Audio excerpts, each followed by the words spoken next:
Terima kasih Datuk Speaker. Soalan Jelebu nombor 3. Saya persilakan Yang Berhormat Menteri.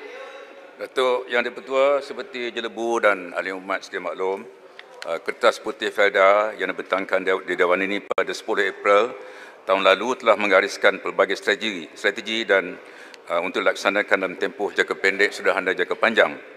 Antara strategi utama yang telah dan sedang dilaksanakan adalah menambah baik tadbir urus korporat, menangani masalah aliran tunai, rasionalisasi pelaburan dan kepentingan, memperkasa peneroka, mengukuhkan sistem perakawanan dan meningkatkan penglibatan dalam aktiviti hiliran. Secara keseluruhannya, kesemua strategi yang dirancang di bawah Pelan Pemulihan Felda seperti digariskan dalam Kertas Putih telah ataupun sedang dilaksanakan. Datuk Yang di-Pertua, pelaksanaan kesemua strategi tersebut disokong melalui peruntukan kewangan, termasuk juga pemberian jaminan kerajaan berjumlah RM6.23 bilion yang diberikan dalam tempoh 4 tahun. Peruntukan tersebut terdiri daripada program pembangunan peneroka bagi mendapatkan hasil baharu berjumlah RM1 bilion, penyiapan projek terbengkalai perumahan generasi baharu Felda atau PGBF berjumlah RM250 juta, penghapusan faedah hutang kebun peneroka berjumlah RM2 bilion, pemberian pinjaman sara hidup dan pendahuluan hasil pada peneroka berjumlah RM480 juta, dan pemberian jaminan ke atas penstrukturan semula pinjaman Felda berjumlah RM2.5 bilion.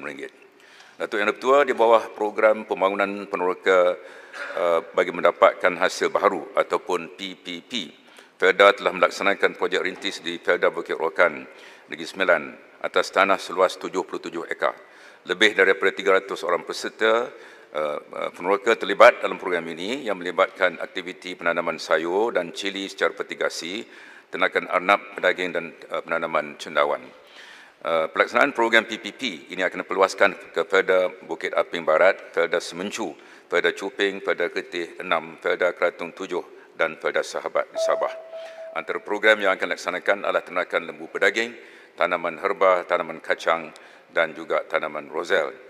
Bagi penyiapan rumah terbengkalai perumahan generasi baharu atau PGBF daripada 4,794 unit kediaman di 20 lokasi yang telah melepasi tahap siap 70%. Sebanyak 2,058 unit di 10 lokasi telah siap dibina dan telah pun dapat sijil perakan siap dan pemantauan atau CCC.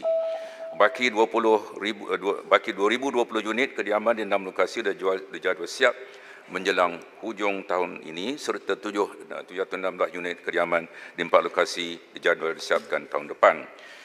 Untuk faedah hutang kebun pula, Felda telah memuktamadkan lebih 20,000 daripada 78,000 penyata hutang peneroka yang terlibat dengan program tanam semula. Proses muktamadkan penyata ini akan siap pada September tahun ini. Bagi sara hidup dan pendahuluan hasil kepada peneroka, kerajaan telah pun menyalurkan peruntukan sebanyak RM480 juta kepada Felda. Felda juga sedang berunding dengan Kementerian Kewangan bagi penerbitan sukuk berjaminan kerajaan untuk melaksanakan penstrukturan semula pinjaman Felda. Akhir sekali, Datuk Yang di-Pertua, kerajaan telah menubuhkan pasukan khas yang dipengerusikan oleh Yang Berhormat Tan Sri Wahid Umar bagi mencari kaedah terbaik, memastikan kemandiran dan kemampanan kewangan Felda untuk manfaat warga peneroka. Pasukan ini telah mengadakan sesi libat urus dengan lembaga pengarah Felda, pengurusan kanan, FGV, wakil-wakil peneroka dan pelbagai pihak berkepentingan lain, dan pasukan ini dijangka akan bentangkan hasil laporannya pada awal bulan Ogos 2020. Terima kasih, Datuk Yang di-Pertua. Terima kasih, Mohd Menteri. Dipersilakan Yang Berhormat Datuk Haji Jaluddin untuk tambahan pertama. Terima kasih Datuk Yang di-Pertua. Terima kasih Yang Berhormat Menteri.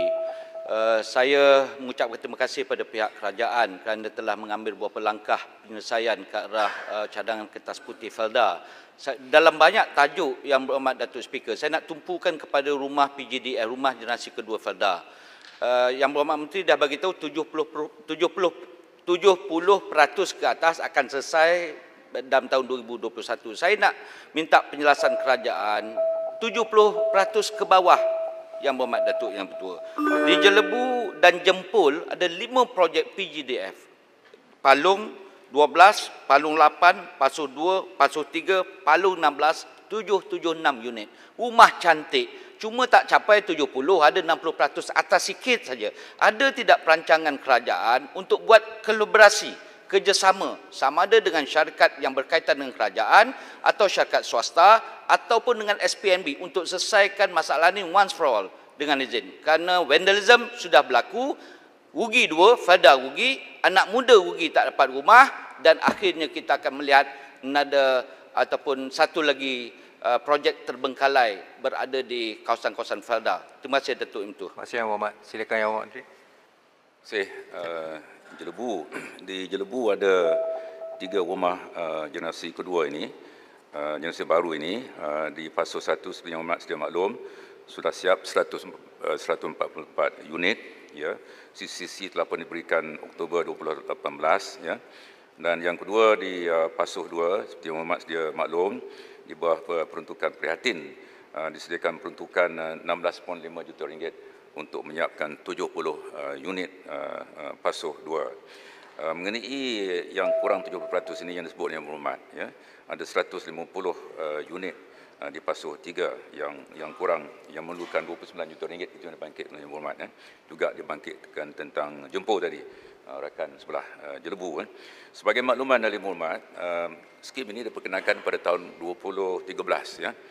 Dan pada jangkaan awalnya melibatkan 20,000 unit rumah, dan yang telah dalam pembinaan dan siap dibina 8,314. Jadi 20,000 unit ini melibatkan kos 1.5 bilion.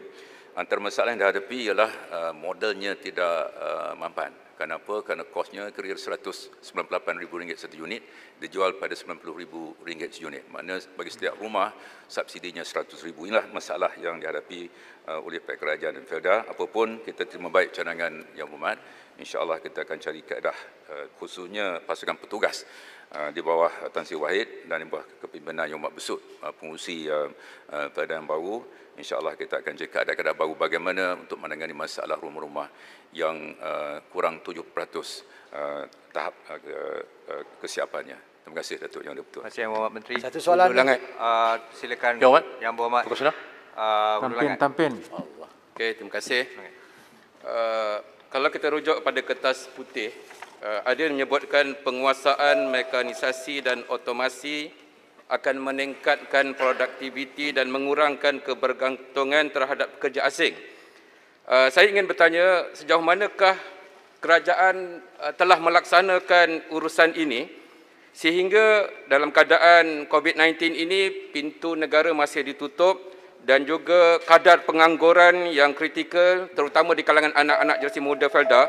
Sejauh mana kerajaan melaksanakan perkara ini sehingga anak-anak generasi muda Felda ini dapat ditempatkan di lokasi-lokasi yang sepatutnya dalam keadaan pada hari ini. Terima kasih. Terima kasih Yang Berhormat. Silakan Yang Berhormat Menteri. Datuk Yang Bertua, terima kasih ulangan. Ada 2 komponen soalan tersebut. Yang pertama ialah berkaitan dengan otomasi di Felda dan menggantikan pekerja asing. Yang kedua soalan umum untuk menempatkan mungkin generasi baru Felda dalam sektor-sektor tertentu supaya mereka dapat bekerja. Mengenai otomasi ini satu perkara yang memang diberi perhatian oleh kerajaan. Kita ada satu majlis sains negara yang mesyuarat 3-4 hari lalu, difungsikan kepada Perdana Menteri Rusia oleh Mosti. Kita sedang merangka kaedah-kaedah baru untuk meningkatkan otomasi dan teknologi. Kita sedar bahawa kejayaan kita mungkin tak seberapa, itu sebabnya pergantungan kepada sektor pekerja asing masih tinggi. Bagi Felda khususnya pada hari Selasa lalu 7 bulan Julai diadakan kerjasama MOU tanda tangan antara pihak UNIMAP dan Mosti dan Felda untuk mencari kaedah bagaimana otomasi dapat ditingkatkan di Felda, termasuklah penggunaan mesin, dan itu kita boleh mengurangkan pergantungan kepada tenaga buruh. Dan untuk pekerja atau untuk generasi baru Felda ini insya-Allah dalam rancangan kerajaan termasuklah dalam perhatian dan lain-lain ia akan diambil kira supaya peluang-peluang yang lebih diberikan kepada generasi muda untuk mendapat pekerjaan. Terima kasih Datuk Yang Dipertua. Terima kasih Yang Berhormat. Lagi Yang Berhormat Speaker. Saya beri peluang kepada Yang Berhormat Pontian kerana beliau telah banyak kali berdiri. Terima kasih banyak. Cadangan dalam kertas putih Felda itu antaranya untuk mengumpulkan kembali tanah-tanah meneroka menjadi ladang yang besar adalah sesuatu yang tidak praktikal.